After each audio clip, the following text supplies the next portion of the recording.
নমস্কার বন্ধুরা, স্ত্রীর হেসেলে আপনাদের সবাইকে স্বাগত জানিয়ে শুরু করছি পৌষ পার্বণের একটি বিশেষ পর্ব। আজ আমি করব সরু চাকলি পিঠে। একটি পাত্রে নিয়ে নিচ্ছি 5.5 কাপ সেদ্ধ চাল, নেব 2.5 কাপ আতপ চাল, তার সঙ্গে 2 মুঠের মতন নেব বিউলির ডাল। চাল ডাল ভালো করে ধুয়ে ভিজিয়ে রেখে দেব কয়েক ঘন্টা। এই সরু চাকলি পিঠে আমাদের গ্রামের কিন্তু সকলের খুব প্রিয় একটি পিঠে। শুধু আমাদের গ্রাম বললেই ভুল বলা হবে, সমগ্র হুগলি জেলার মানুষের কাছেই সরু চাকলি মানেই অন্য একটা আবেগ। সেই প্রাচীন বাংলা থেকে বর্তমান বাংলা এই দীর্ঘ সময়েও সরু চাকলির জনপ্রিয়তায় কিন্তু এতটুকুও ভাটা পড়েনি। শোনা যায় আমাদের প্রিয় সাহিত্যিক বিভূতিভূষণ বন্দ্যোপাধ্যায়েরও অত্যন্ত প্রিয় ছিল এই পিঠে। তাই তার বিভিন্ন গল্পে বারে বারেই তিনি সরু চাকলির উল্লেখ করেছেন।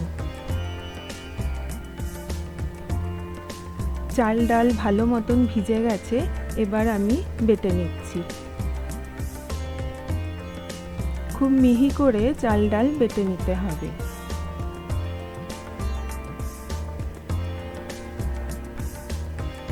দেখুন, মিহি করে বেটে নিয়েছি।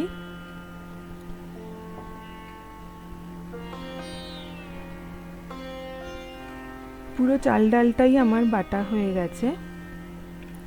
এবার আমি বেটে নেব নারকেল।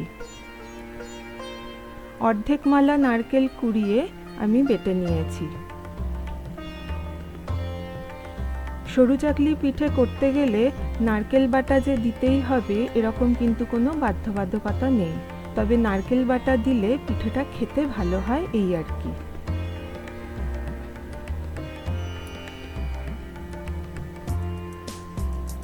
নারকেল বাটাটা চাল ডাল বাটার মধ্যে দিয়ে দিলাম, এবার ভালো করে মিশিয়ে নিচ্ছি। এবার এই মিশ্রণটিকেও রেখে দেব বেশ কয়েক ঘন্টা। এই ধরুন 2-3 ঘন্টা রাখলেই হবে।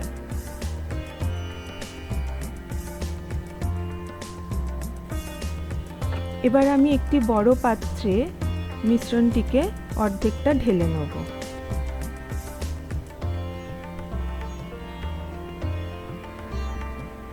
অর্ধেক মিশ্রণ আমি ঢেলে নিলাম। এবার এর মধ্যে দিয়ে দেব স্বাদমতো লবণ। লবণ দিয়ে হাতার সাহায্যেই বেশ কিছুক্ষণ ফেটিয়ে নেব।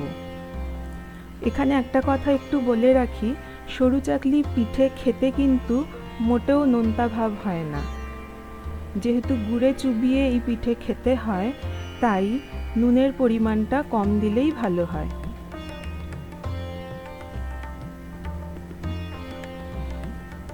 ভালো করে ফেটিয়ে নিয়েছি।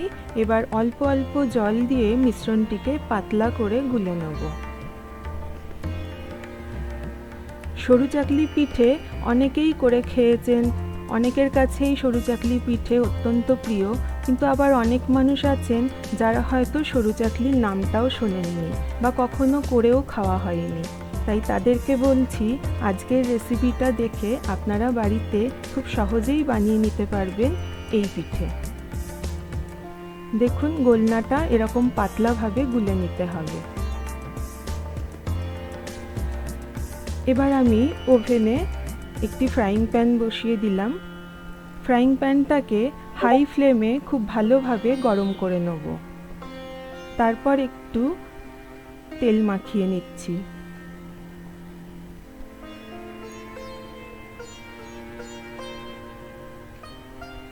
এবার 1 হাতা মিশ্রণ নিয়ে তাওয়ার মধ্যে দিয়ে তাওয়াটাকে ঘুরিয়ে নিয়ে মিশ্রণটিকে ছড়িয়ে দিতে হবে।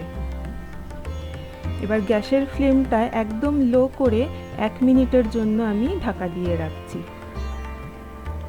ঢাকনা খুলে নিয়ে কয়েক সেকেন্ড রাখার পরই দেখবেন তাওয়া থেকে পিঠেটা উঠে আসছে। তখন এইভাবে যদি একটা মুড়ি চালুনির ওপর তাওয়াটাকে উল্টো করে ধরা হয়, দেখবেন পিঠেটা তাওয়া থেকে আলাদা হয়ে যাচ্ছে। আমি আর একটা করে দেখিয়ে দিচ্ছি। একটু তেল মাখিয়ে নিলাম, আর দেখুন আমি হাই ফ্লেমে তাওয়াটাকে খুব ভালোভাবে গরম করে নিচ্ছি।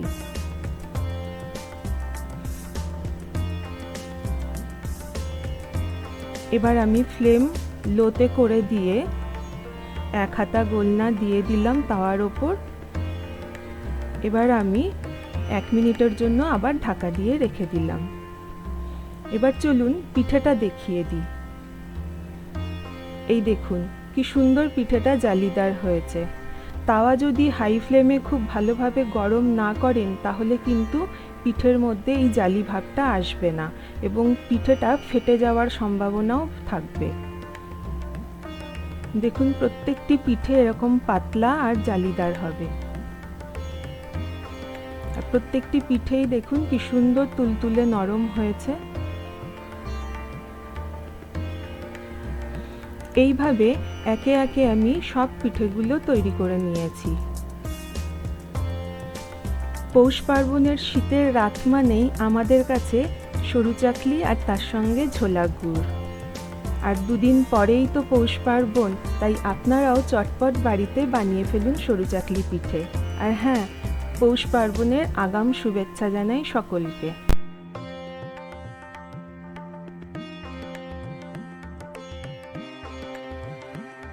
ভিডিওটি সম্পূর্ণ দেখার জন্য ধন্যবাদ। ভিডিওটি ভালো লেগে থাকলে লাইক, শেয়ার ও সাবস্ক্রাইব করার অনুরোধ রইল। ভালো থাকবেন, সুস্থ থাকবেন। ধন্যবাদ।